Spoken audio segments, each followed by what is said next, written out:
Hello, good morning. We are back on another edition of your favorite morning program here on QTV. I am Ibrahima Balde. Thank you very much wherever you're tuning into this program. We are about to give you that morning dose as usual. So wherever you are, we are broadcasting from the Gambia, West Africa on the QCell Avenue. I am Ibrahim Abalde and I am with Julde Njai. Julde, good morning. Good morning, Ibrahima. Good morning to you. Good morning to our viewers. Like he said, it's good to be back to this morning program. And of course, we are going to start the week with, some interesting stories and of course, some interesting guests to talk about things that are happening in the country, but of course around the world. Absolutely. And we have Mr. Momodu Mboj as our newspaper review guest. Mr. Mboj, good morning. How are you? I love your socks. You do? They are camouflage. Can you please zoom into Mr. Mboj's socks, please? Oh, why do you want to do that? I just want our viewers to also understand the kind of socks you're wearing. It's a camouflage socks. Are you related to a soldier? No, I don't have to be related to a soldier. You're military. Yes, how are you? Alhamdulillah. Good. How is the electric, situation, the current power situation in your area? Yesterday, Sunday, it improved somewhat. I've spoken to few people. Because whole day, hot light, there was a power cut for a while, and then it came back on whole night and stuff like that. But you see, the issue be there. What do we do? When we have the hewan, the heart. And then them FSC improve, you talk net tech, guessing what's going on until the next emergency. So it's not about last night, fine, slept well, but for how long? Yes. Well, I've spoken to a few people. How is your area? Because now, when you meet up with friends and family members, after greeting, all that you ask, how is the power system at your end? Absolutely. That's the kind of conversation you tend to have. That's very true. So they will tell you, okay, it's stable for now. They've been getting constant power, these past days. So, alhamdulillah. And I don't know if Julde is feeling the same. It's the same because yesterday it came in the morning and I think it stayed until around 8 and then it went. Okay. And then it got back around 4 a.m. I think. 4 a.m. Yes. Yeah. So yeah, at least it was better. We had the whole day. At least you were able to charge your phone. Yes. Yeah. Turn on my refrigerators and all of that. So that was good. I hope it continues. Interesting. For me, I was having constant power for the past, weeks. Wow. So you were not affected? Yes, Lucky but you. yesterday when I closed from the shop, I went home around 8 p.m. There was no power. But just for 1 hour, there was power again till this morning. So, yes. Lucky you. So we'll take a look at the African code, and from the code and the newspaper review. And we'll also be talking to Kumba Bana Tikanye, celebrating excellence, Kumba's inspiring journey. Of course, we'll get to find out what Kumba does as well. And Hannah Haddington, Fora Bay College alumni. Yes, we will be looking at Fora Bay College alumni to launch a Gambia chapter. Mr. Mboj, you will be there. And I know you will be part of it. I know even the chairman, MJA, would be part of it. Absolutely. So, it will be important to discuss this. So the World Cup update 2026 World Cup, Mamadou Gajaga will be here. I'm surprised. Yesterday Sweden dealt with Tunisia 5-1. That was really extreme. But, Tunisia used to be a very good team. Well, yes. It's just that Sweden is stronger this time round. You could be a lot of sort of big names in the past. Now things are changing. You just cannot remain a big name doing well all the time. Sometimes you don't have the players. The reputation is there. The name is there. But you don't have the players as to live up to the reputation. So it Yeah, doesn't- it so doesn't- that is what it is. But what about Morocco, Brazil? 1-1. Oh my. 1-1 or 2-1, wasn't it 2-1? Morocco beat them? No, Brazil, it was nil, 1-1. 1-1. I watched the game. Somebody told I me think that. they Morocco, defeated Brazil. Morocco and Brazil? Ah. No, I it's, heard. It's 1-1. it's 1-1. Okay. Oh, It's okay. draw, 1-1. It was a draw. Yes, Okay. I watched it. I heard Yes. it. I haven't watched it. Yes, I watched it. It's a Okay. draw. In fact, Morocco scored at the first half. In the first Then half. Brazil equalized. Equalized later. Yes. So I think is it Vincent? I mean Vinicius Junior. Yeah, that's the Wow, that guy. one. That Real Madrid Okay, he player. plays for he's from Brazil, and he's the one that's Who the equalized. equalizing goal. Yeah. So viewers, now we'll take a look at the African code. The teeth and the tongue may fight, but they must stay in the same mouth. What are they going to do? It's inevitable. They have Just to like stay how there. I'm fighting with Mr. Mboj every day. We are not in the same mouth. We are in the same office. You are in the same mouth. The office, in this case, the office is the mouth. We are not in the same No, mouth. Mr. Mboj, your problem. The office is the mouth. What are you? Are you the teeth or Yeah, the tongue? No, I Tongue think is you are dangerous. harder. I think I'm the teeth. The tongue is dangerous. The tongue is dangerous. That's right. Absolutely. I mean, we have it in Wolof. I'm sure you have it in so many languages. Wow. Bunybe, Lamin, Benyo, Yeah. once in a while, you accidentally matak. Matako. Wow. You see, in that context. Oh, that's absolutely so. Peaceful coexistence doesn't mean that once in a while you wouldn't get into at least a spat. But how do you deal with it? Because you have to live together. Right. You have no option of leaving and say, okay, I'm going to go live with the nose or with the ears. You see, that sort of thing. Right. So yes, once in a while you clash, but you get on, you know, you deal with it, you resolve it and move on because you don't have a... There are Option. situations you don't have option. No. I mean, to move out or to do other things. Really, it you shouldn't know. be. But you can maintain your peace, you know, in every situation, be it at home, be it at work, be it relations. I mean, when you see a relation or a situation is becoming very offensive and snatching your peace of mind, you can, how do I call it? You can sit on the fence.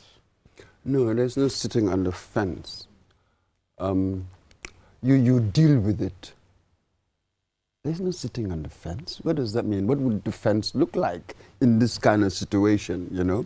So you deal with it as best you could. It may mean that I could have a colleague who is really nasty to me, yeah?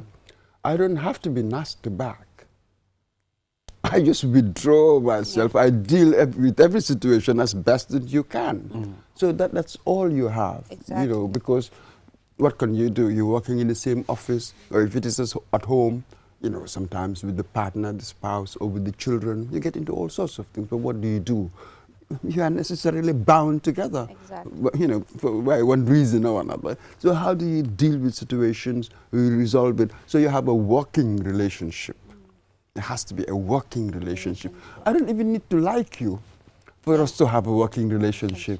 I don't have to like you, Yeah. but each must understand Yeah. what you need to do, You and must then you have do. your Works, yeah. do's and don'ts. We see this with football. They will tell you, you have players, or they don't talk. But on the pitch, they will pass to each other they because play. the team wants to win. Exactly. So I don't have to like you It's for us to mission work and properly. focus. Yeah, You know, you have yeah, mission exactly. and vision. And I- maturity. If you want to, Mr. Mboj, thank you, maturity. Maturity, that's really what it takes. Yeah. Maturity, otherwise it wouldn't work.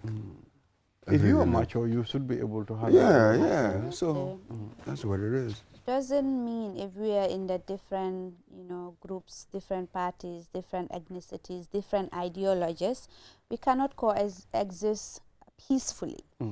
You know, we should be able to coexist peacefully and live together. But that does not mean that we will not be conflicted. We will not have conflicts here and there. But like Mr. Mboj mentioned, what binds us together is greater than you know, what the conflict that really came between us. So I think people, it's only maturity. It takes maturity for people to know that, okay, I have different beliefs with Mr. Mboj, I have different ideologies, but that does not mean that I cannot work with Mr. Mboj. That does not mean that I cannot live peacefully with Mr. Mboj. So I think that is very important, especially in our political scene. You know, being different with someone from a different political party doesn't mean that you should be enemies. At the end of the day, I want to believe all of you have one thing in common, which is to develop the Gambia, to move it forward, to move it to the next level. If that is the case, I see no reason why we should kill each other when we all have the same vision and the same aim and objectives. Well, this is the problem. How do you recognize what you do? Yeah. So you see, you find that a lot of people, they can say the nastiest things, but they think that, oh, I'm being truthful. Yeah. Then what nasty things about people. So it's about you're making judgment. Hang on, maybe in a way maturity will come back here, and self-awareness. When you lack self-awareness, oh my God, you really have no idea. You can do the nastiest things, doing all sorts of things, but you're feeling self-righteous. Oh, I am right in doing that. I'm saying the truth.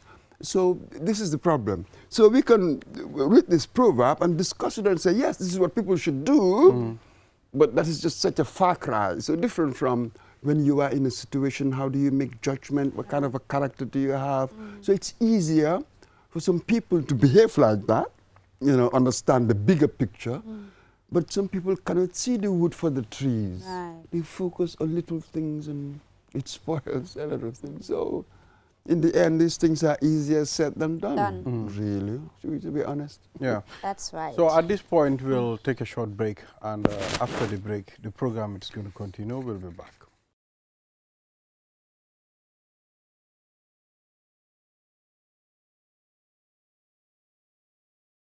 So we are back. This is QTV This Morning. I am Ibrahim Balde. Now let's move on.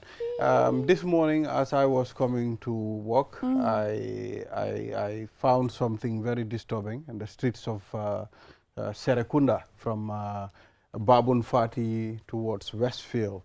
Our drainage systems, which is supposed to save us from flooding, probably.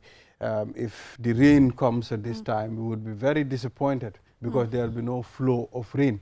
So what I did, I took some pictures and few videos of how people are using our drainage systems to, as trash, to throw, waste in it. So if we can have that video or pictures, then it will be very important as we talk. Yes. So director, if you are ready. So danga gis ne Mr. Mboj comme suñ gota yi ñu ngi ko jël dafa saani ay mbalit xam nga léegi nag loolu nekk na tradition julde dem nañ to an extent si suñ diggi dëkk bi sax not a tradition but habit. It's not a tradition. Habit la bi dañ miin di def yu mel noonu. Yeah. So danga gis ne loolu it's a big problem. Because at some point, I guess ndox bu wara flow du flow. At the end of the time, nit ñi even sa bunti bitik war nga fa mëna def ben bin bo xamne fofu ngay mëna sané lu mel nonu. You know, and I'm pretty sure you've been seeing it Julde as well. Exactly. Mungi rampang across the country. For them rek di nga gis ñu ngi indiscriminate dumping. Lolo da fi bari ci dëkk bi, and the laws are there, the policy frameworks are there, but again it boils down to attitude. Nini sen attitude. Come 2 weeks ago, ñu fi amoon Suleiman Conte and mu ngi wax ne setal suñu réew team bi dañ doon setal feena rek nga gis kenn ñëw ak mbalitam bi mu saani ko foofu noonu fuñ setal. So it's attitudinal problem lañ am. You know, danga gis nit ki setal keneen ki ñëw tilimal dañ xool ne okay ñuñ it's not the responsibility of us as citizens pour ñu setal feena. dañ ko gisee ne as okay central government moo war a ñëw mu setal feena, and that is not how it works. Because yow sa kër doo xaar government nguur gi mu ñëw mu setal la foofu noonu de. So why is it that nga war a xaar tamit sa gox nit ki tamit ñëw mu setal foofu noonu I think it is our responsibility comme Mr Mbodj bu ñu ko dee waxee rek saa su ne rek time boobu noonu dangaa gis maire yi dañoo xëy wala jigéen yi wala xale yi sax bale néeg yi bale si biti bale gox yi yëpp si koñ yi yooyu noonu dangaa gis ne yëpp daf dee set ku nekk daf dee def loolu noonu nga dugal ci bin tradition boobu noonu nga dugal ci bin exactly pare wasit Bodofel ñun Bodofel la ñaar am na ñu daan ñëw so dinañ jël si we will be coming back to this topic we have a young lady called Kumba who became a big name as far as ICT is concerned. Gambian student Kumba Bana Tekanyi wins Global Huawei ICT Championship and Woman in Tech Award. So we'll be talking to her. She is on the line. Good morning, Kumba. Good morning. How are you? Alhamdulillah. And before we delve into the conversation, congratulations. Thank you so much. Yeah, so please, Kumba, please tell us a little about yourself and your academic journey. We would like to know. Okay. First off, I would have to correct it. I am not a Gambian student at the moment. Okay. I'm a Nigerian student. Okay. I've been schooling in the Gambia for almost 12 years. I did my primary and secondary school here, and I'm currently doing my tertiary education here as well. I'm currently a computer engineering student. I'm in my 4th year. I am a big enthusiast of technology. I'm always someone who gets involved in anything that has to do with tech. My journey in Huawei ICT competition started about 2 years ago.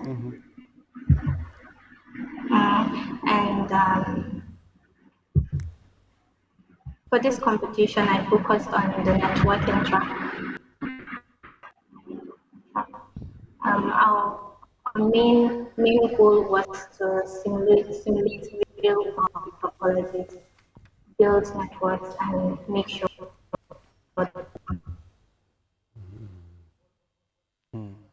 Yeah, I think we are having problems of connecting there. Yeah, so let's what inspired you to study computer engineering?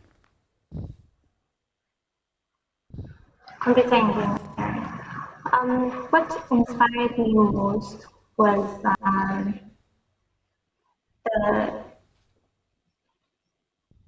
the current situation of the world. Like the world is pivoting towards technology right now, and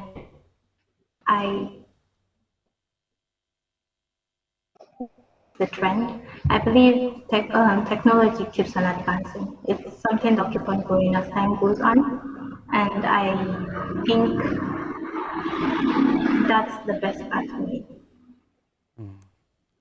Julda. Kumba, congratulations on winning a global award. First and foremost, can you please tell us how you feel winning this prestigious award? I feel very thrilled, really excited. I wasn't expecting it at all. It wasn't something I was expecting. What I was going for was just the championship, get the grand prize and come back home and celebrate.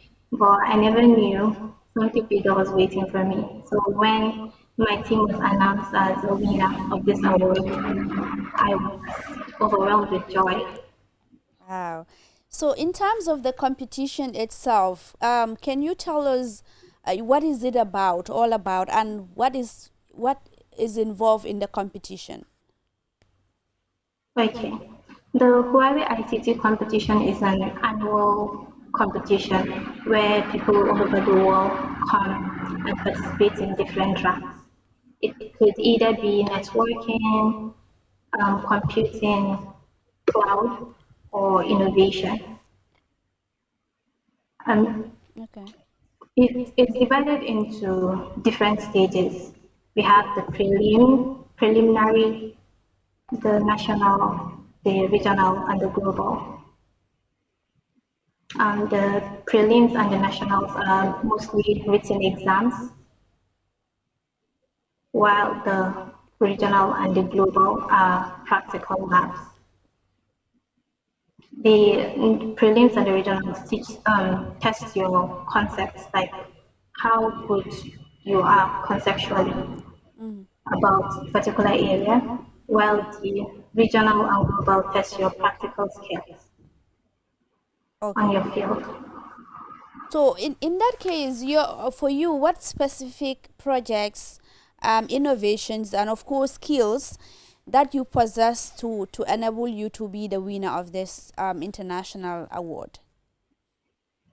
It's not a project, it's more of a technical skill and Oh, like okay. networking.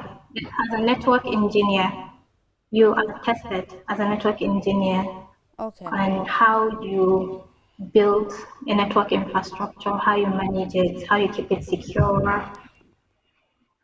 and how you enable connectivity all over.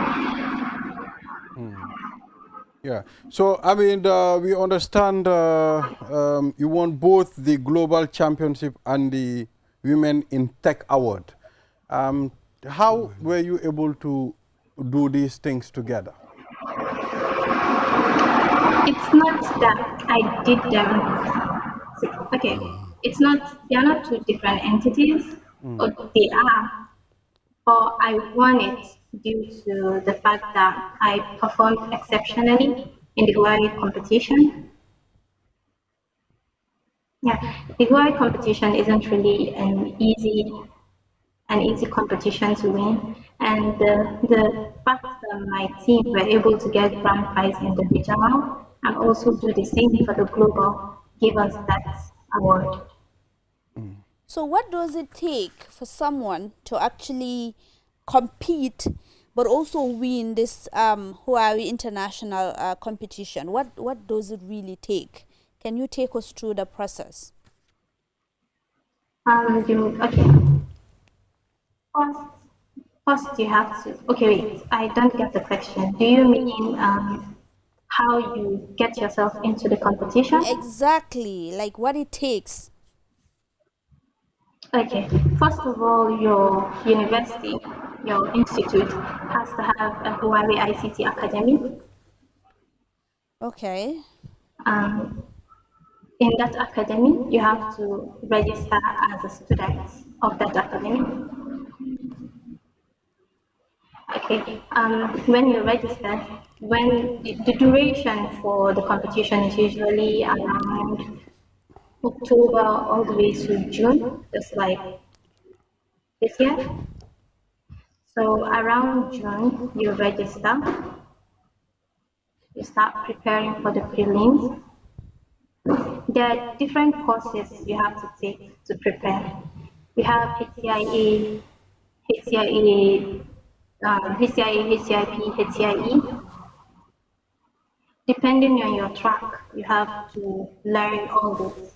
HCIA Datacom, HCIA WLAN, HCIA Security. That's for networking. Okay, I know that When you're you. done with all process, Okay. Okay, I know that you did mention that you are a 40-year student, right? yes. So, in that case, how do you wish or how do you hope to actually use this achievement in advancing Gambia's technological innovation? First of all, my plan is to have all these global competitions because Gambia isn't really, it's still young, the technology there is still young. Right. They don't really keep up to all these trends. They are not exposed to stuff like this. Huawei ICT competition has been here for like 10 years, and it's just now most people are knowing about it. I plan on like exposing Gambian youth to opportunities like this, introduce it to like institutes, so like people can compete and develop their skills. There's a lot out there that a lot of people aren't really aware of, and it's up to us that are out here to bring it back home. Okay. So like when you bring exposure to this, people grow. So in that case, finally from me, before I allow Mr. Mbosh to come in, what do you think, in your view, is preventing more girls and women in the country to actually pursue careers in technology? Mostly exposure. People aren't really exposed to all these opportunities. Okay.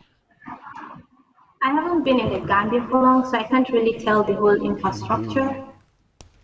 But from the little I see online, I can say that exposure is minimum. So I think Let's establish yeah. the Gambian connection. You said right now you're a Nigerian student, granted, but your name is Kumba. Kumba is very Gambian. You probably have Kumba in Nigeria. So tell us, is one of your parents Gambian? Let's establish that connection. And where is this person from? And the school you went to? Tell us a bit more, the biographical stuff. Both of my parents are Gambian. You see, all right. So you did your primary school here, right? I started my primary school in the Gambia. Okay, where? What was the name of that school? Kola Fortunate Nazarene Primary School. All right, and then? My dad came here to Nigeria for a contract job. All right. So I came here with him, and then I've been schooling here. All right. So currently you are at Ahmad Bello University. Yes. Up north, northern Nigeria. Yeah. All right. All right. Thank you you. very much, Kumba, for talking to us on QTV this morning, and we wish you all the best of luck in your career. Thank you so much. All right. So, viewers, let's continue with some of our stories. If we just have images of the images that I took this morning, it's important for us to scroll it and discuss it. We're just talking about how dirty our drainage systems are. People throw trash anywhere. You know, I said it's becoming a tradition. Mr. Mboy said no, it's becoming It's a habit. attitude. It's a habit. It's a habit. It's You just know. something we're just used to doing. Mr. Balde, I really have no idea what to say about this. You have people who have these habits, and then you have authorities who really cannot enforce anything. So Absolutely. really, so we are really So going to that's suffer for the God knows how problem here. long. The I do not know. enforcement bit of it, that's doesn't the work. problem. And people with us as well, we have Yeah. these attitudes. Yeah. So I'm not sure what I can So say. even this morning I was discussing with Francis. I said, okay, the National Environment Agency. And Francis said, no. It didn't fall under their jurisdiction. I think it's KMC, you know. So I said, both KMC and National Environment Agency, they all have a role to play in this. They are an oversight body. So obviously it's it's their responsibility as well to ensure that we have a clean environment. The thing is, there are so many overlaps. You have all these agencies, But authorities, but there's no coordination. Director, we are not seeing the images. I mean, the See? reason for taking these images is for us to show the images. So if we are ghosting the images, at the end of the time, it makes no sense. It becomes a white elephant. So it's important for you to show the images on TV. Otherwise, we will not take any image next time. Are they bribing you, Director, for you not to show the images? We want to know. Yes. Yeah. So, like you mentioned, I think it's very important for us, everyone, to take responsibility at this moment. And, you know, it starts from the home level. You as a citizen, what is your responsibility to the environment? the authorities also, what is their responsibility when it comes to enforcement bit? So I think the enforcement is the challenge right now, even though we know that is an attitudinal problem. But if the enforcement bit has not been really slagging, I believe that, you know, it will go a long way towards ensuring that we have a safe, healthy and clean environment. It will really help. But now we have what we call attitudinal problem. You know, it's not helping the situation, but the authorities also are not helping in the sense they are not really enforcing the law. We can't just have the law and then it's not being enforced. What is the point of having it? It is as good as not having it in the first place. So I think it's a collective responsibility, and I keep saying this. It's important for us to, this kind of civic duties and responsibilities should be inculcated in our educational system from the primary level to the from the nursery level going back to the university level, for people to understand that you don't have to be an environmentalist in order to be really concerned about the preservation and protection of the environment. Yeah. Yeah. So, I mean, I still talk about the images and they are still not on. So, can we see it now, Director? Maybe it's been ghosted like you mentioned. Can we see it, Director? Okay, look at that, Mr. Mboy. Finally. Finally, they are here, you know. So, you see, it's unfortunately, you know, you can't blame the government. You can't blame KMC because even though they have a stake in this, but also it's the people ñoo xam ne daal ñoo jël seen mbalit yi di ko yóbbu si gota si di ko fasaane. You know, I know they will come up with all sorts of excuses. Of course, li mbalit yi nekkuñ di ko ñu collect si and all of that. So seete mel nii nit moo ko xoolal li xoolal num tilime. Serious. I mean, this is really not even. And the rainy season is just here at the corner. Yeah. You know. Look at this. These are tires. You know. So what surprised me the most is the KMC, the National Environment Agency, they'll wait until the rainy season. That's when they will start cleaning all these gutters. You know, Mr. Mbo, you are tired of talking about this. I wouldn't. There's really nothing to say. We keep on saying these things all the time, repeating them, but without proactive, you know, engagement, as it were, with this thing to change it. Well, we'll keep on repeating ourselves. You see, when you have to repeat yourself all the time, that's a sign of madness. Don't you think so? It's a sign of madness. Just keep on repeating and nothing is being done. I just don't know what to say about it. So now we have Setal Sunyureu here. I mean, what is this going to tell you if Setal Sunyureu is cleaning and these habits tend to continue? And look at this. This is the main road of Westfield. You know, where you have this. I mean, what is the future of Setal Sunyureu if this continues? Well, there's something that Setal Sunyureu is trying to do. You see, they're getting all these ambassadors trying to put structures in place. I spoke to one of them the other day, trying to put structures in place that would be sustainable. You see, when it comes to volunteering, well, sooner or later, people will be tired of volunteering. There's something called compassion fatigue. Sooner or later, you'll be fatigued. So what structure do we have in place that would make it sustainable? That is going to be difficult. So it's going to take a combination of having the kind of infrastructure. When I get my bin, when I get my litter, there's somewhere that I can take it, put it in there, and then somebody will come and collect and take it elsewhere. So if I am ready today, then it's these difficult. images, I'll send them to NEA. I'll send it to our Director General. I will send it to Talib Bensouda.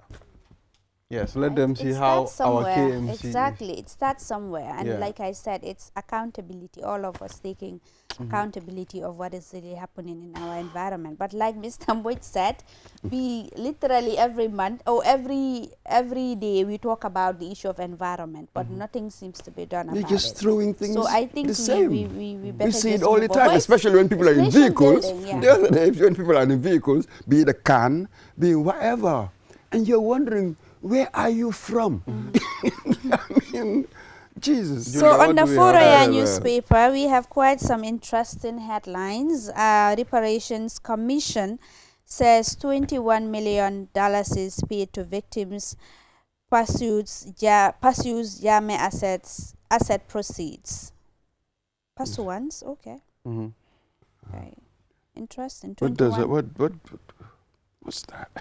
That is the reparation, the victims of Yame And you know the reparation commission they set Okay, up. Reparations Commission says, what, Yeah. 21 million pit victims Yeah. and pursues German German asset asset proceeds. proceeds, yeah. They're pursuing that, but we've seen what reports the National Assembly, the Select Committee, what it said about the assets, how the assets were disposed of. And even this is what they've said. Do we have an audit? I will wait for the audit. With me, with these things, commissions or bodies just making these pronouncements. Well, we need an audit to say that, yes, they did 21 million and it went to the people or wherever that it was supposed to go. Are we going to have an audit? Maybe that's what they've done. I do not know. I wait for the audit of it. Absolutely. So moving on, URR governor visits windstorm victims as authorities warn of more severe weather. The rain that happened in Basse, URR, left some really damage in some homes there. And the rainy season is just started, so it's really crazy. This is what we were talking about. Yeah. If you don't do what you're supposed to do, yeah. then you suffer certain circumstances, you suffer certain consequences, don't you? Every year, one can have a reasonable guess of what might happen given past experiences. What are the risks? So what do we do? Either we are rational in the way we tackle our situation, the way we tackle things, otherwise you suffer the consequences of anything else. So we've been with that one. What is one to do? To sympathize with the victims? Yeah, granted, but can't we be better than that?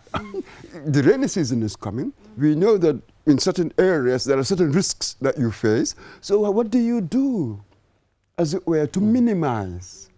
You know what I mean? One can never eliminate risks in situations, never entirely eliminate. But what can we do to minimize these things? So I've just forwarded these things to Talib. I don't know. He just replied and said, okay, we are soon embarking on clearance. That's what and the rainy season is here. what the mayor said. So it's the same every year. Have you realized? It's a problem. The same every it's year. attitudinal problem, and every year it happens. Low energy and resources time when you spend to clean this drainage system could have been used to do other things, but it's a problem. Every year is the same cycle. Like Muge, it's becoming monotonous, really. Guy, so you make the repeats about all the time. Some people call it a sign of madness. I do not know what's going on in this country. So what can anybody say? This is what we are. So we suffer the consequences of what we are. Right. Yeah, absolutely. Yeah, so Mr. Mamadou Mbodj, I know we are going to end the conversation very soon. Yes. Then we head to our next guest. That's the alumni of Forabe College. Yes, we'll be FBC. talking to Anna Haddington, Forabe College alumni, and William Joyner, Forabe College alumni. Yes, it will be important to engage them. And we left FBC 1994. Myself, and there was Mohammed, and there was Esa Fall as well. There was Abdullah Jara, that sort of thing. Well, quite a lot of people pass through. Absolutely, big time. Yeah, so viewers will take a short break, and after the break, the program continue. We'll be back.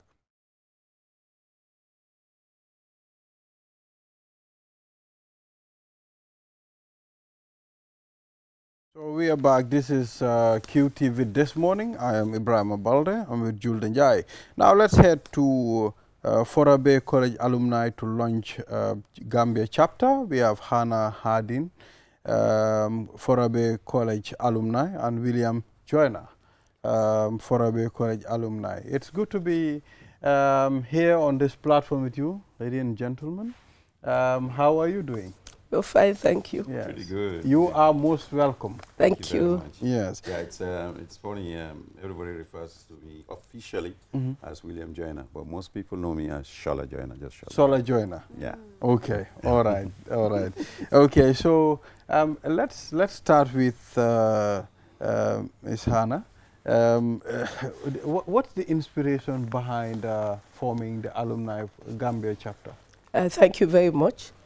Well, Fuabe College, the oldest college in sub-Sahara Africa, was opened in 1827 Oh, wow, that's a long, on the long 18th time. of February. That's 200 years ago in Freetown, Sierra Leone. And you know this is now 2026. Yes. Right, which means next year, 2027, the college will be 200 years old. 200 years. 200 years old. Wow. And it calls for celebration. Okay. And the college will be celebrating its bicentenary, right, beginning in February of next year. But actually, the bicentenary activities have started already, right, in Freetown. And a flag raising ceremony, in fact, was done in February of this year, right, sensitizing the public that the college will be 200 years next year. And a bicentenary committee has been formed, right, to do all the events, marking the celebrations. And they are advocating that all alumni across the world, right, should come on board and take part in it.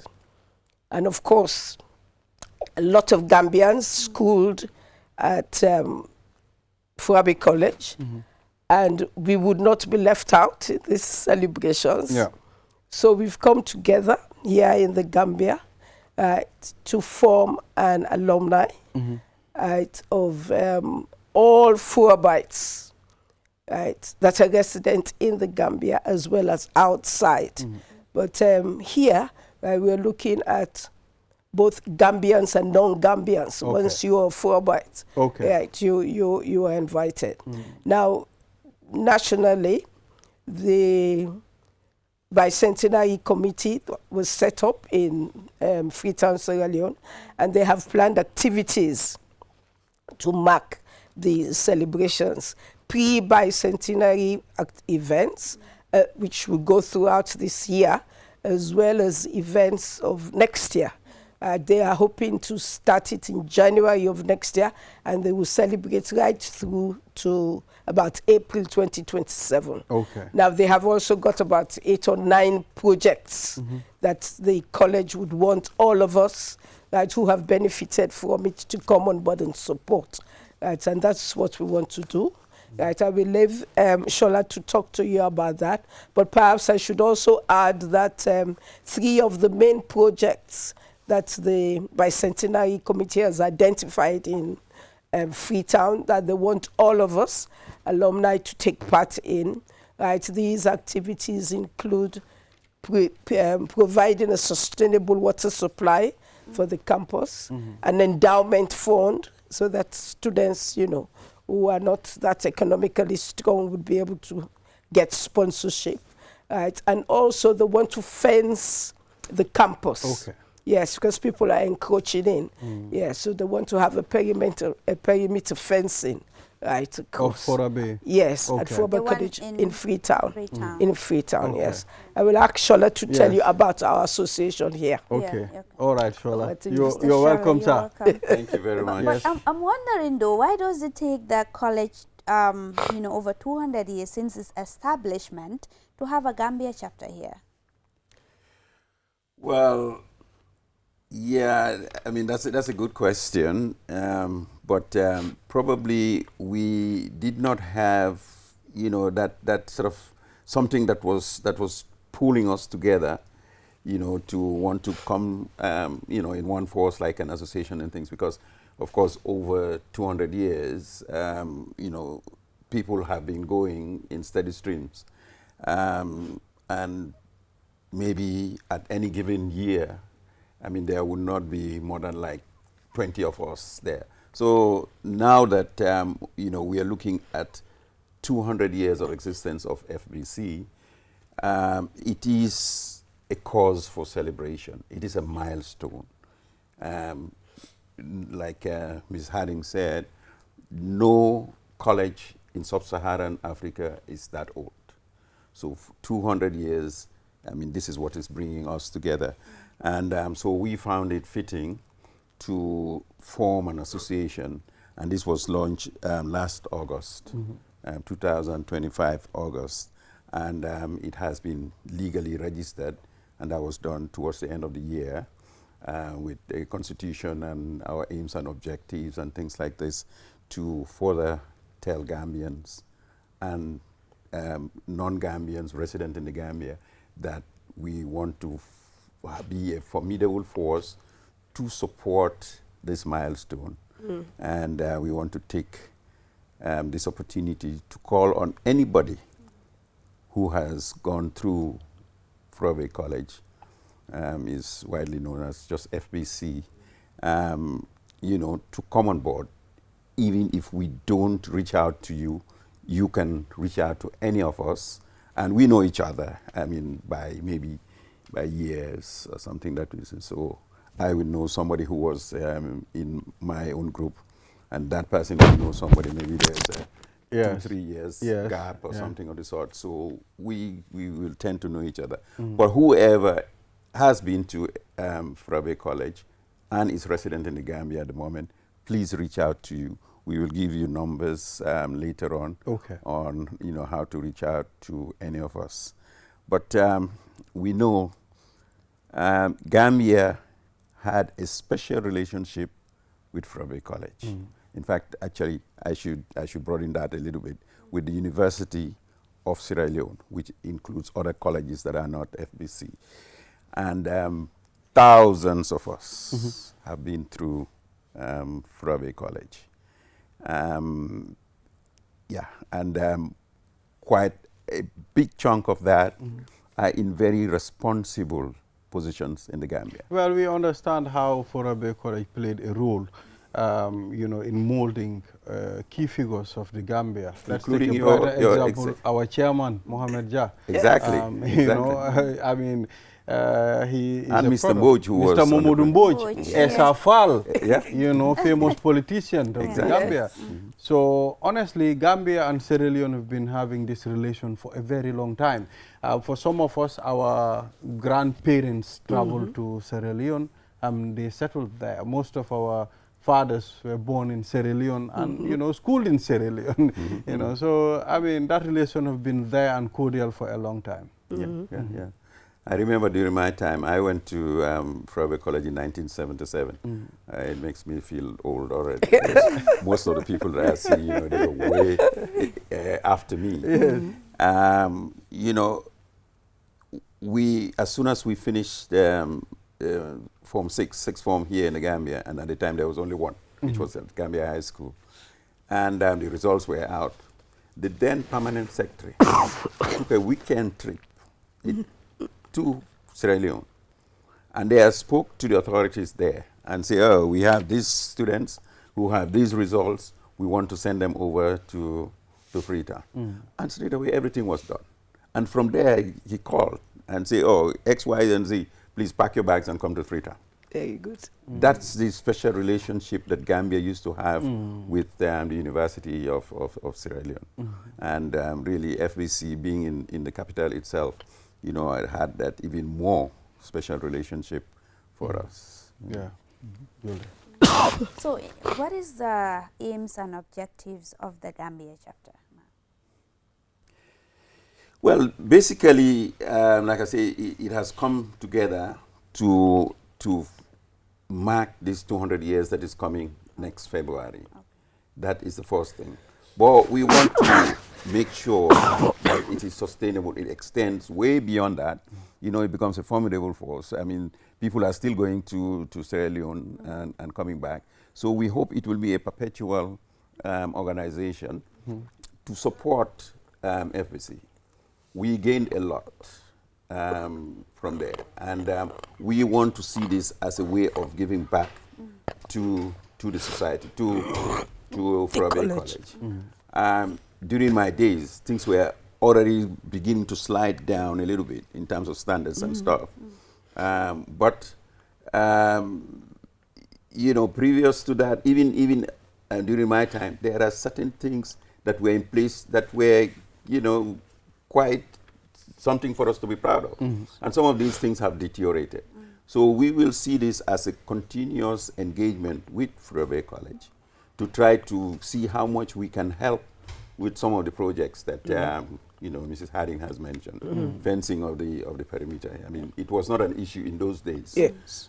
But we know Sierra Leone suffered an unfortunate period of war, and that brought a lot of people into the capital, Freetown. And so there was a lot of pressure in terms of accommodation and land and whatever. And so they are seeing now a steady encroachment, you know, into the perimeter, into the, I mean, what used to be the entire area of the Furebe College campus. So, so to stop that, you know, they are thinking of this, and it's an enormous land. On top of that, the terrain is rough. It's on a mountain. You know? So it's not going to be easy. It's not going to be safe. So we want to see whether we can support that. Okay. And electricity, we know, I mean, generally, sub-Saharan Africa is a problem. Challenge, It's a challenge everywhere. And even I remember, you know, students are quite troublesome sometimes. During our time there, I remember once or twice or something, power goes off when it was exam time, and we will just use the opportunity to come out in our numbers and start protesting, and we want electricity. So, I mean, there are plans to also do something with electricity, and particularly, you know, things that are solar powered. You know, so that's another thing. Water also has brought us out a few times. I remember one famous thing, you know, school days, student days are lovely. Absolutely. I mean, you know, you will go through certain things. Some of them will be difficult times at the time. But later on, like today, if you sit down and reflect on that, you know, you just smile and say, those were nice days. I remember one day we woke up in the morning, there was no water. I mean, we could have managed, but you know, kids, some of us had soap lather all over our faces and hands and whatever, and some of us with like towels, we came out and said, no, we want water. We can't go to classes because we don't. You know, those were fun days. So there's a water thing that they're also considering. The roads also, like I said, I mean, the Furebe College is located right at the top of the mountain, so access there is critical. So the road has deteriorated. You know, there's a lot of rains in Freetown. So, you know, so there are things, a lot of things that we can help make a mark. We will not solve their problems, but we want to contribute. Yes. So is the Gambia chapter going to support prospective students? Well, not directly as such, because they have this endowment fund, yes, which we can contribute to. But there are projects that have been identified, and alumni are being asked to, you know, choose which project you think you can help in and contribute. But we are looking at sustainable provision of sustainable water supply, and also helping with the perimeter fencing. But of course, we are a young association, and we're just looking for funds. So now we're hanging heads to see what programs we can have, fundraising programs that we will invite the public to join us, so that we can raise funds and be able to support the projects in Sierra Leone. But we are looking at two major projects, the fencing of the perimeter, as well as the provision of water supply. Yeah, so I think in addition to that, most probably what Ms. Harding has just been saying is these projects that they have identified, which they have linked to the 200-year celebrations. But also, I mean, to add a little bit to answer your question, eventually these projects, they will have a lifespan. You know, if the perimeter fence is done, it's done. Next project, you know, maybe there will be something else. But if we are able to convince people to come on board and to maybe sort of raise funds somehow, we will be in a position to be sponsoring students at FBC. That's a possibility. It depends on how Gambians embrace, this association that has been formed and to make sure that, you know, it is here for forever. And yeah, then the sky becomes the limit. Absolutely. So since the launch of the association last year, how many members were you able to have since then, and also the funding? Because you're mentioning some big projects like water, electricity, roads, fencing. These are like big projects, and they require funding. How are you going to go about that? Yeah, so far, I think we can boast of just over 60 members. Oh, 60. Yes, Okay. members. We know there are, and I think if your chairman is around, I'll go next to his office. And now we are bringing you in right away. 61. Exactly. You know, but we hope this number will grow. And so far, the only fundraising activity we have is members are contributing through an annual subscription. You know, which is $1,000 a month, so that will come to $12,000 in the year per individual. So, but when we come together, we plan to have other fundraising activities, and you know, solicit donations also, and see how we can meaningfully contribute to the development of Frobe College. Yeah.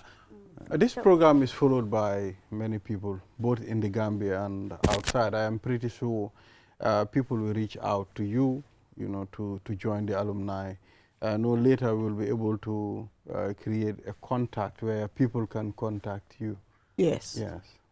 Yes, and we are not only looking at 4 bites per se, right, and that's why we are here, to actually let the whole of the Gambia be aware, yes, that Frobe College will be 200 years old next year, and we want everybody to come on board and join us and celebrate. And that when we do have programs, we'll be knocking at their doors, and we hope they will come on board and, you know, support us, so that we'll be able to raise enough funds and support the projects we have identified. Yes, but again, it's a special invitation to Frobites in the Gambia, as well as Gambians outside. Please come on board and let's have a grand celebration, because we don't want to limit it only to Freetown. Right? We are having our own celebrations here in-house come next year. Okay. Yeah, All right. and like I said, we are not limiting it to people who have already been to Frobe College. But say, for example, if my dad or uncle is a Forobite, maybe he or she is not around anymore, but and I did not go to.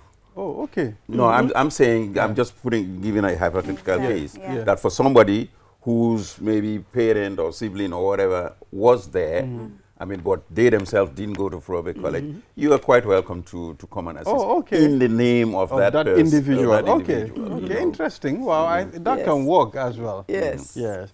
So thank you very much for coming on the program. We've exhausted this timing. I know Mr. Ade Drame of QTV would be very happy, I mean, to connect people to the alumni team.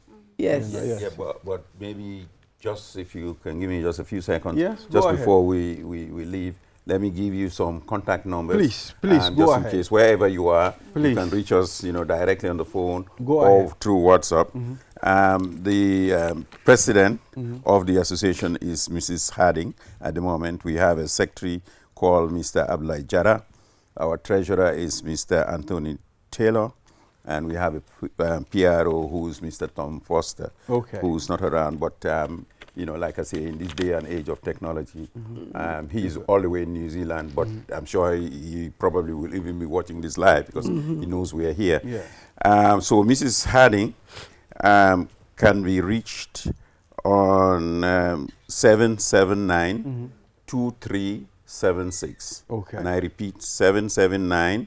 76. Okay. My number is 795-7776. Okay. 795-7776. Okay. We also have Mr. Dede Williams, who is also on ground, and her number is 794-1104. and our treasurer's telephone number is 207-2074. Okay.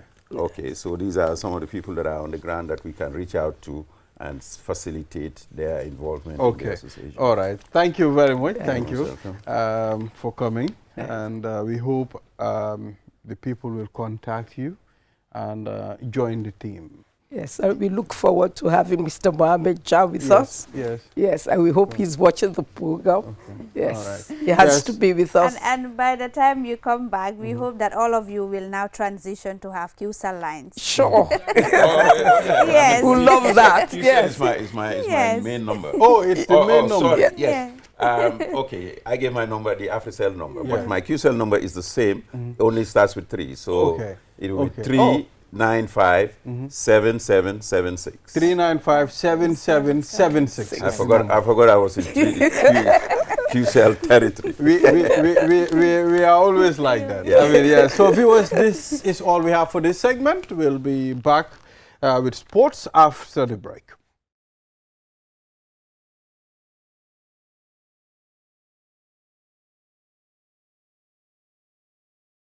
Welcome back. After the break, you're watching QTV This Morning. I am Ibrahim Abalde. Now let's head to the last segment of this program. Let's talk about the World Cup update. Mamadou Gajaga and Ade Drame. Gentlemen, welcome to QTV This Morning. It's good to have you here. Always a pleasure. Yes. It's good to be here. So first, Julde, you were talking about something. Yes, this Let's is deal with that. GFF presidential debate that happened on Saturday, and we understand that it's just only one presidential aspirant that turned up. What really happened? Gajaga was there, and I think he was the MC. What really transpired on Saturday? Yes, so on Saturday at the Paradise Suites Hotel, Hall 1, we were there and then, expected. We wrote invitations to all 3 aspiring candidates, or if you like 4, although one of them, from the initial stage, people thought, okay, maybe he just was talking about it, but not being so serious about it. But these 3 candidates were expected to turn up. We wrote to all of them. When I say we, I mean the Sports Journalists Association, because I'm an executive member. So, but it was Sadibou Kamaso, the aspirant who first said, I will be there 100% without any questions. Unfortunately, the other 2 candidates, Musa Jammeh, is commonly known as Falcons, didn't turn up, and also Kemo Sise also didn't turn up.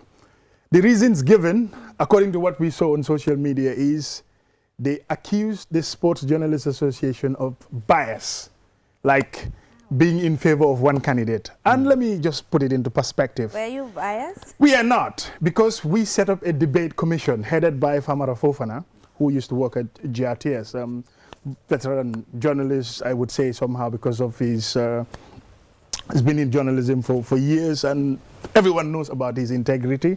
So that debate commission was headed by Famara, and even the moderators were none of us, not the executive members, not the everyday sports journalists that you see on TV. So it was quite unfortunate to be accused of being biased in favor of one candidate. So they failed to turn up, but we still went ahead with the debate. And it was very good, the public reaction, the reaction even from the diaspora, because it was streamed live. So it was good. It went well. Yeah, so unfortunately, they didn't. You say you went ahead with the debate. Yeah. So was it essentially that the one person who turned up put forward his program and then people questioned him? Because if a debate needs more than one. One person, yes. So what happened is we said we were going to go ahead with it.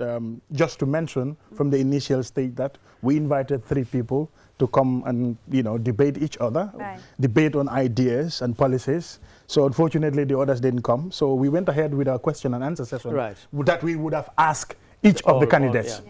So that's how it went. Yeah, exactly.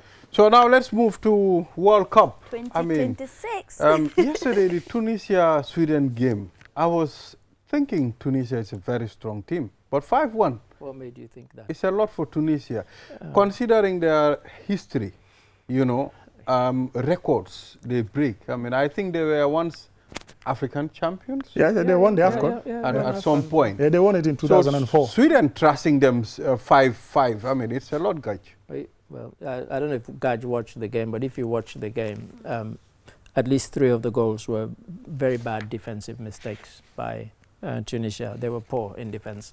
And even though Curaçao lost 7-1, I would go so far as to say that based on yesterday's performance, from what I've seen so far, Tunisia have the worst defense in the World Cup so Really? far. So far. They were dreadful. I mean, they gave away 3 goals, essentially. One of them, I'm not a goalkeeper, but I probably could have saved it. I mean, so they were poor. And when Balde says Tunisia has a lot of pedigree and then they have a lot of history, yes, we're not disputing that. They won the 2004 Africa Cup of Nations, but of recent, they've not been the Tunisia of all that, you know, African Gambia countries. have been beating them. Yeah, we beat them in the previous AFCON, that's in Cameroon, 1-0, and then, you know, the last qualifiers, even though we didn't qualify, but we beat Tunisia in their own backyard by 1-0. I'm not kind of downplaying Gambia's pedigree or performance, but if you look at how African football works in terms of ranking, so if Gambia is able to beat Tunisia, football doesn't work that way, but it tells you a lot about how, you know, their team have downgraded in recent years. Exactly. As I said, it's a kind of wake-up call for them because they can't be that bad again, I don't think. They were really poor. And nobody has to take my word for it. They can go and watch either the full match or the highlights, you know. I didn't stay till the end, which is why you can tell my voice is a bit croaky because it started quite late, like 1 o'clock or something. But they were poor. They were really poor. Yeah. But So guys, yes, if Tunisia can go to World Cup and Gambia have once beaten them, so what are you telling me? Can Gambia go to World Cup? Football doesn't work that way. it's just like 2002 World Cup. Senegal played against France and Senegal won by 1-0, and France were the champions, the defending France champions 98. at the time. 1998 France were the World Cup winners. So if it's that way, then Senegal maybe would have eventually been champions. And I think also that year is the first time defending champions have ended the group phase without winning a single game. Single game, yes. They were, you know, they came in as world champions and yet exited. It's just like the former Cameroon international who said, Stephen Tato, who is the captain of the Cameroon 1990 team, when they beat the then champions Argentina in Italia 90, he said, yeah, they called their families back home. They said, we want to come back because we're beating the champions, so we should be awarded the trophy already. We are champions. So it can happen, but you know, teams can lose. So the 2022 World Cup in Qatar, because Saudi beat Argentina, but Argentina went on to win the trophy. So you can win individual matches. It doesn't mean that somehow you're better than them. You know, Saudi didn't go much further, but Argentina went all the way to lift the trophy at the end. Yeah. So what are the key highlights of the 2026 World Cup? For me, the biggest highlight so far, not only the scoreline, was the game between Germany and Curaçao. Curaçao, a population of 150,000 people. And, you know, making it to the World Cup, it's a story in itself. And when Germany scored first, they were able to equalize, you know, and, you know, hold on to the game, I think up to about 30 minutes or so before Germany scored again. So so that's really a big story. A small nation qualifying for the first time. What's their population? 150,000 people. Yes. Really? Yeah. Smallest nation in size and population ever to qualify for the World Cup. Wow, that's... Curaçao. But It's, guys, it's in the Caribbean. Guys, look, tomorrow there is a big game. Senegal, France. No, there's a big game today. Cabo Verde against Spain. Cabo Verde. But there's been a big game already. Yes. And I mean, for me, the headline isn't, because I expect Germany to beat Curaçao. Yeah. Headline for me is Brazil, Morocco. Morocco, yeah. Yeah. And, you know, that was, you know, I said on Q Sports that I expected Morocco to top that group at the end of the group phase, and I still stick by that. And they should have beaten, Brazil. Morocco should have beaten Brazil. Really? Yeah. They played better than them. They had more chances. Especially the first 25 minutes. Explosive football. In fact, they played the best football so far in the World Cup. That's it. At least for 25 minutes That's or so. it. And Brazil, that brilliant goal by Vinicius has kind of papered over the cracks of Brazil. That was a smart goal. You know, you know, Brazil, they ended in the South American qualifying. They came fifth. Fifth, yeah. Argentina were top. What's happening to Brazil? It's not that Brazil we used to know, the Ronaldo. You know, if you look at it, they've got the players still. But, you know, you have to question the fact that even now they bring back somebody like Neymar. Neymar has no business being in this squad. His form does not warrant it. He might be the superstar of the last few years. He might be the man who overtook Pele in terms of national record. He's got 79 international goals for Brazil. Pele had 77. But apart from that, he has done nothing in the last 2 years to warrant being included in. And you see how people were celebrating in Brazil as if they'd won the World Cup, just the fact that he was called up. He's playing for Santos, which is his old club back in Brazil. They're in the relegation zone. You know, the guy has had injury upon injury, and he's injured even now. And coupled with injury prone, yeah. Why Every now he kicks the ball. There? You know, he gets injured, either ankle or knee injury, because he gets lots of tackles throughout his football career. Old, yeah. But nobody gets younger. Yeah. And the thing is, if you go on Brazilian TV, they're busy every day giving updates on Neymar rather than on the rest of the team. Yes. They're obsessed. Obsessed with Yeah. him, yeah. No, who gives that stuff? In about fact, his Neymar? selection was kind of a frenzy, you know, he's been celebrated And it all kind of over Brazil. split the nation. Yeah, about 70 or 80% wanted him, another 20% didn't want him because they don't think and then you had people like Joao Pedro who've had a good season, should be there, and you drop him and you bring in Neymar. So and what Neymar is likely to miss all the is history games. going to repeat itself? With what? Senegal, France. Hey, It could. It could. Because Senegal, Although they got a very 2002 strong team. And 2026 France are didn't different. underestimate them. Yeah. Senegal is a very strong team. France, nobody will Underestimate underestimate anybody. Senegal these days. Nobody.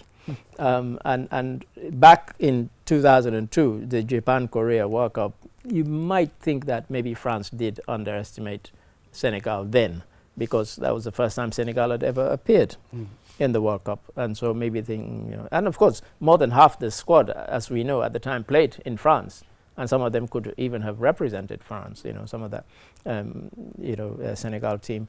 But now those days are gone when you underestimate a team like Senegal. But let's not forget, again, headline, the team that came second behind Argentina in South American qualifying was Ecuador. Yeah. Ecuador had not lost a match for 2 years until Ivory Coast beat them last night. Last night, yeah. 2 years. 2 years, yeah. Since 2024, they hadn't lost. 19 games unbeaten. And in terms of qualifiers, they have the highest number of draws. Draws, yeah. 8 Wow. matches. 8 games. 8 games, yeah. And Cote d'Ivoire beat them. That's a headline. Wow. Seriously. No, anything Cote d'Ivoire, no, they will. No, Cote d'Ivoire, they're our West African brothers, we have to support them, but they played well. I was a bit surprised they didn't start with Amad Diallo. Yeah. He was on the bench until, second half. Is came on. Portugal playing? Yeah, Portugal will play. Is it on the... I think check on the fixture. Tuesday or Wednesday. Tuesday or Wednesday for that particular fixture. So does it mean Chris is going to play for them? The captain. He's the captain of the team. He's going to I start. know that he is. My brother. The coach is still praising him that he still have something to offer for the team. Oh, really? So, yeah, Okay. Cristiano Going to play, that's like I was That's the thinking, headline person. you know why I asked? Yeah, because You he's know, old. I heard football fans will tell you now, Chris is no more playing active football. He's just enjoying money in Saudi Arabia. So does it mean he'll come back and play There for are his team? several teams He's who been have called playing. players who are playing in Saudi. Yeah. Yeah. So- England So included. what Ireland, about the South Africa-Mexico game? Yeah. Aside from the xenophobic attacks online and all that. Nobody what- supported South Africa. Yeah, I was surprised. Yeah, I've seen a lot of people who went against them. Including me. I was also I was against also- South I Africa. was I was against them, supporting big time. Mexico because of obvious reasons. Yes. You talked about the xenophobia, which they call they said it's not xenophobia. It's just like Africans or people in their countries would go back to their countries and build their countries.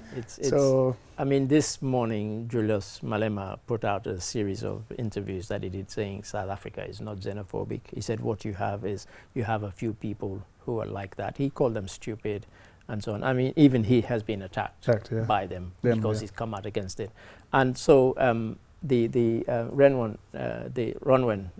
the South African goalkeeper, Williams. he came out and said, I don't know why people have turned against us.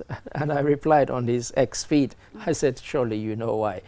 You know, come on. How can you even say that? You don't know why people have Why turned people have against us. turned against. Because he said in every World Cup, all Africans always support all the African teams. Teams, yeah. He said, why have people turned against us this time? Are you serious asking that question? Everything that Like right happened. now? Happened, yeah. Like, you know, but for Definitely. me, and what I then went on to say was that if you or any member of the team had come out and condemned that action, Action. we'd all support you. Support you, But of none of course. you had said anything about Anything it. about It's like it. you pretending it's not happening. Definitely. You know, and that's why we're against you. You know, so, you know, but they might come out now, but it'll be too late. And I hope they lose all their games Yeah. and let their fans cry. Cry, of course. Bitter. They can even cry blood. Serious. Yeah. Most Yeah. definitely. Like, seriously, you know, people like, oh, you know, I saw some people saying, oh, you know, it's and I'm like, you're saying that Africans should support Africans. You're not thinking about the context. Why is it we've turned against them? Against them, yeah. For the very thing you're saying. Yeah.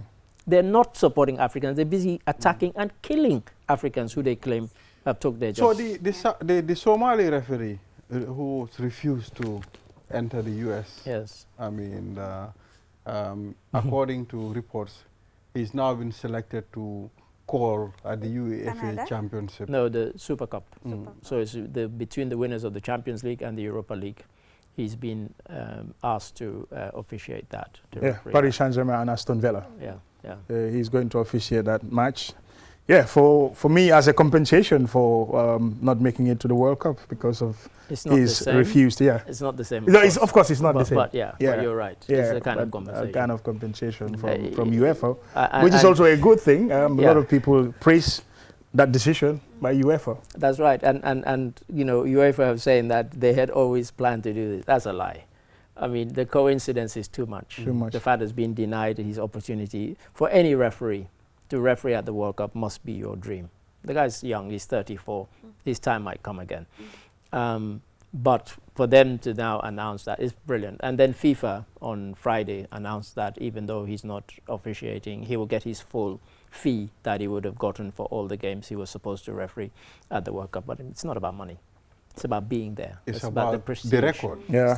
It will be on your record that you think. And then I saw this nonsense from one of the idiots at the Trump's regime saying, we have evidence that he spoke to some very bad people. But, you know, we have to keep that secret. No, you didn't. You're not keeping anything secret. Secret, yeah. You banned the guy. Yeah. So tell us. Tell us, yeah. Tell what us why. happened, yeah. Why are you talking nonsense about you have to keep it secret? You're tarnishing the guy's reputation and you don't want to tell us? Why? Come on.